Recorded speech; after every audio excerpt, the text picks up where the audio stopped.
Baik, ini ada pasien yang bernama Rike Febrian, umur 14 tahun, atlet lari. Dan sudah berapa, 1 bulan ya? Iya. 1 bulan mengalami nyeri pada sisi lateral tungkai atas. Satu Rike adalah iliotibialis tract syndrome. Ya, saya cek dulu. Sakit? Oke, angkat sendiri. Takut lagi. Sakit? Oke, sakit di sini? Iya. Oke, baik. Rangka secara pasif untuk memastikan. Takut gini Mbak ya. Saya tarik sana. Up. Sakit juga di sini? Iya, sampai atas. Sampai atas? Iya. Ya, ini adalah gerak pasifnya, adduksi. Dan gerakan ke samping tak tahan.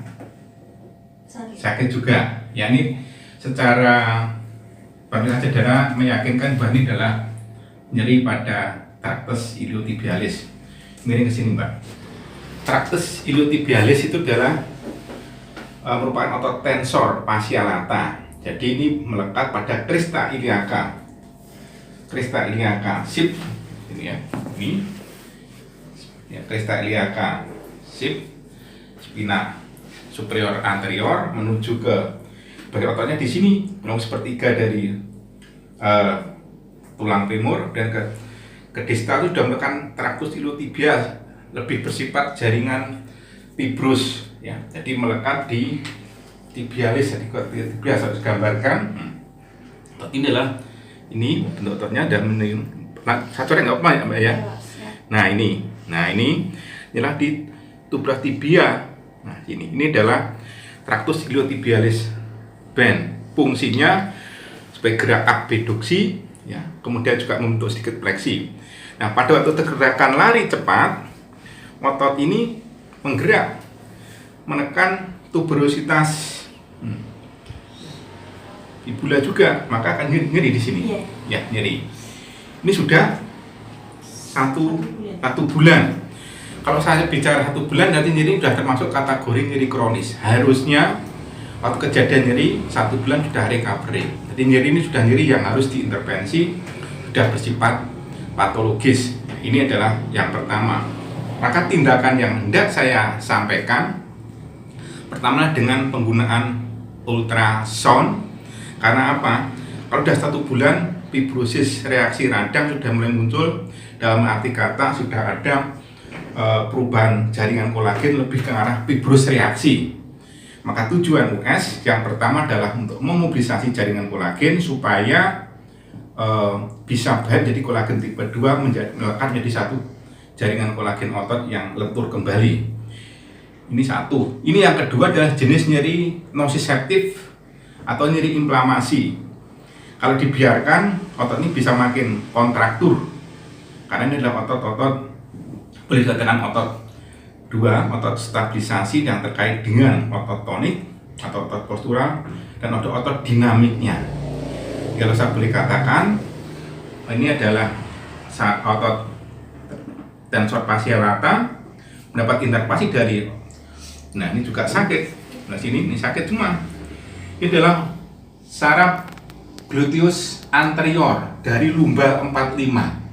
Jadi kalau ini sudah mengalami spasme, maka ini adalah saraf lumbal 45 ini ikut memberikan satu aktivasi sensorisnya. Maka bisa saja nyeri yang awalnya adalah nyeri nociceptif berubah menjadi nyeri campuran yang bersifat neuropatik. Maka bisa dikatakan sindroma iliotibial tract ini merupakan nyeri nociceptif dan neuropatik disebut nyeri campuran. Inilah pentingnya pemahaman tentang konsep nyeri. Nyeri bukan suatu penyakit, tapi keluhan yang sangat subjektif. Kalau tidak diperhatikan dengan jelas, maka dampak nyeri ini akan lebih menyebar menjadi nyeri yang patologis. Baik, ini adalah tentang nyeri otot tensor fascia lata. Saya pastikan sekali lagi, angkat ke atas. Oke. Oke, sakit. Angkat lagi, angkat. Up. Tahan, tunduk saya sakitnya di mana? Angkat. Tunjuk.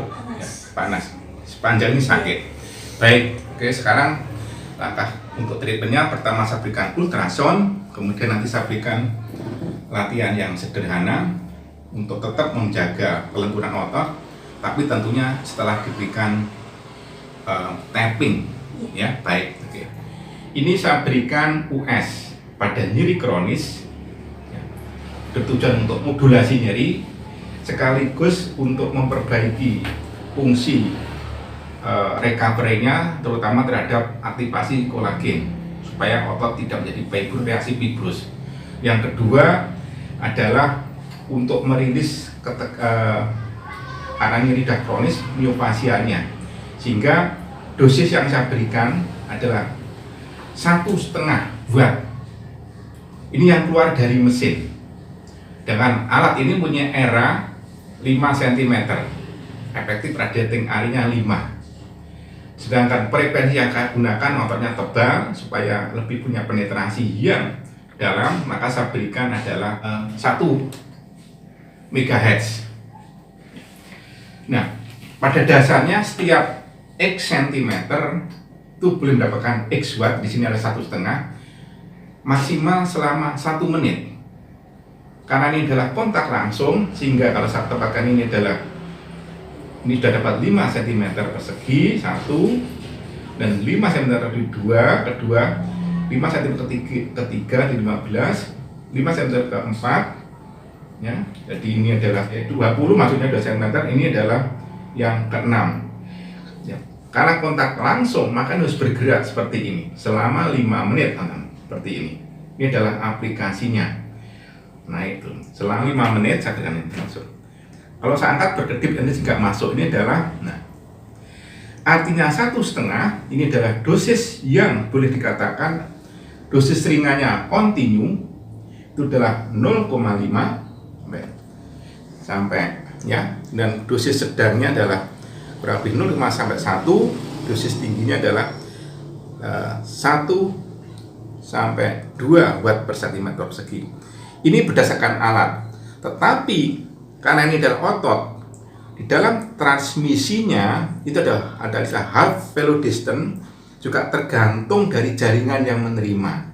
Sehingga menurut penelitian, kalau saya berikan 1,5 watt per cm, maka yang diabsorpsi nilai energinya di dalam jaringan yang dengan kedalaman kurang lebih 3 cm, ini tinggal 0,7.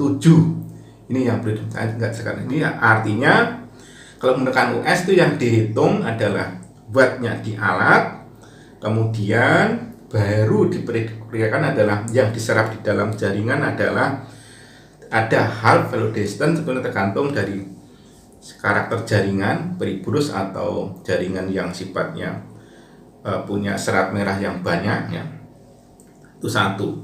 Nah, yang saya mobilisasi matrik jaringan kolagennya, terutama jaringan kolagennya, itu adalah daerah traktus iliotibialnya, bukan ototnya. Dari sini ini adalah titik akhir, ini otot sampai sepertiga kurang femur ke bawah, ini sudah berbentuk traktus serabut lebih bersifat semi fibrous, artinya kelenturannya sangat kurang bila dibanding di atasnya ini, sehingga yang sangat potensi menimbulkan satu reaksi fibrus yang tinggi adalah pada traktus iliotibial. Jadi inilah daerah ini dengan waktu, sekali lagi adalah hitungan tadi sekitar 5 menit.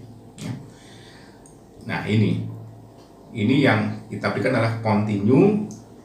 Saya ulang, dengan tujuan mengurangi nyeri, ada reaksi.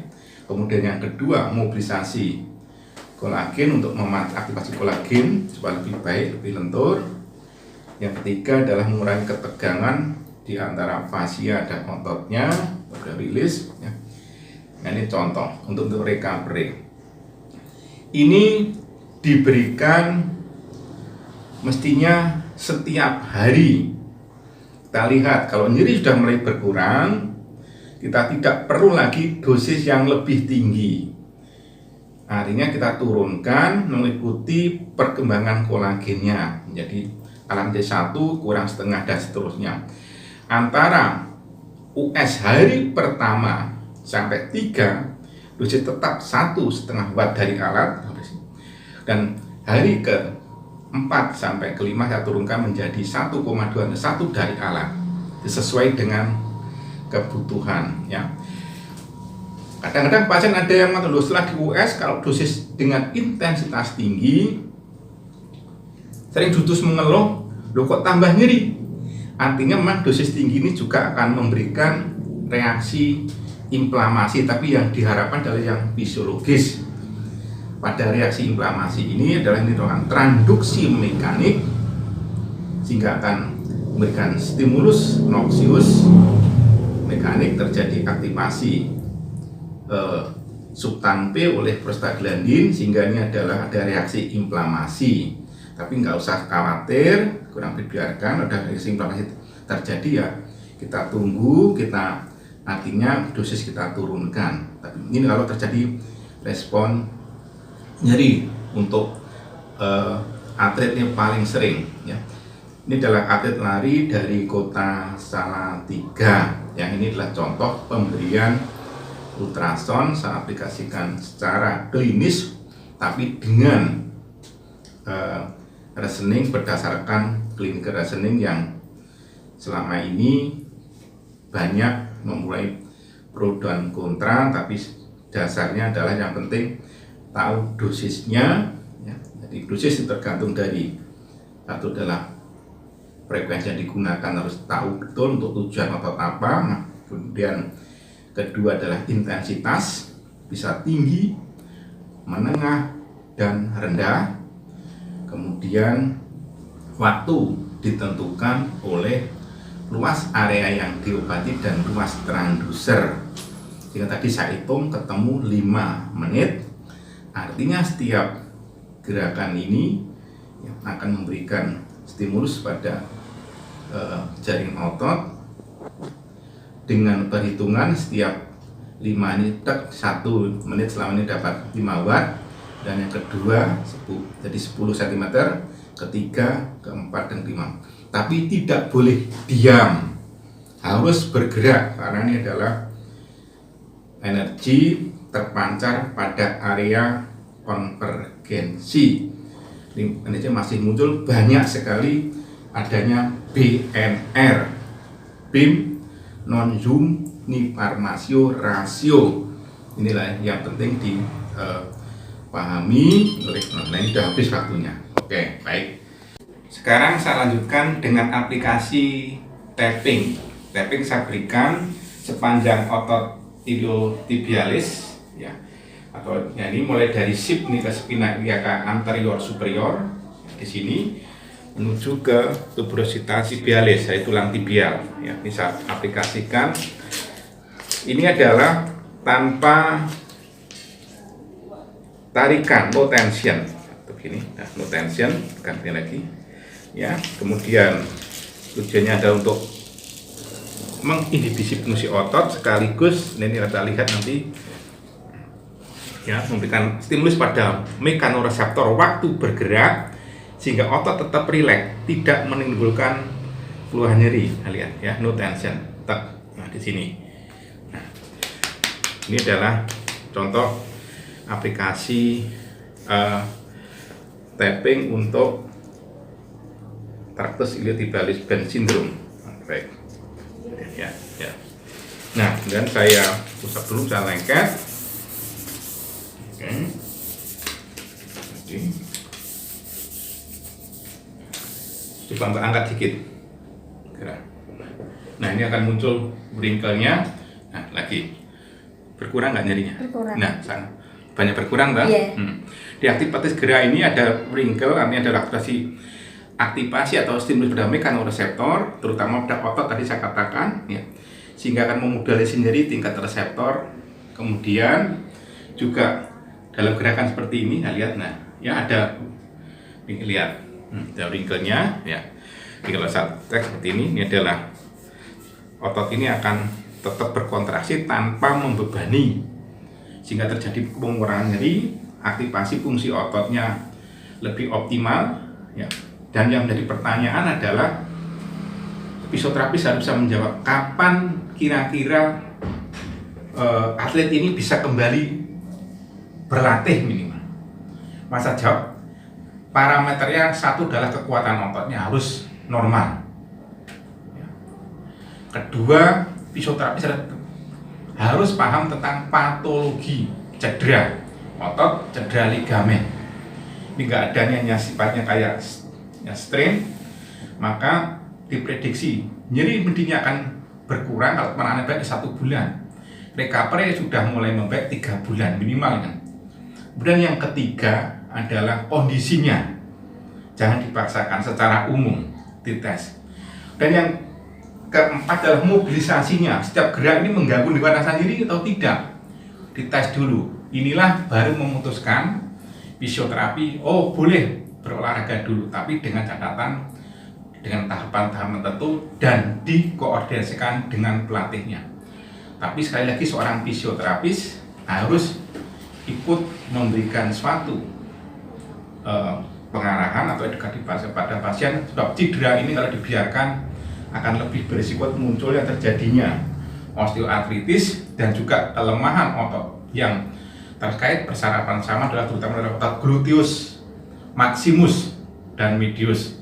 Ya, saya kira ini adalah contoh aplikasi tapping. Semoga video ini dapat bermanfaat di dalam memberikan suatu intervensi terhadap cedera olahraga terkait dengan otot tensor fascial lata atau iliopsoas tibialis band syndrome. Ya, sekian dan terima kasih.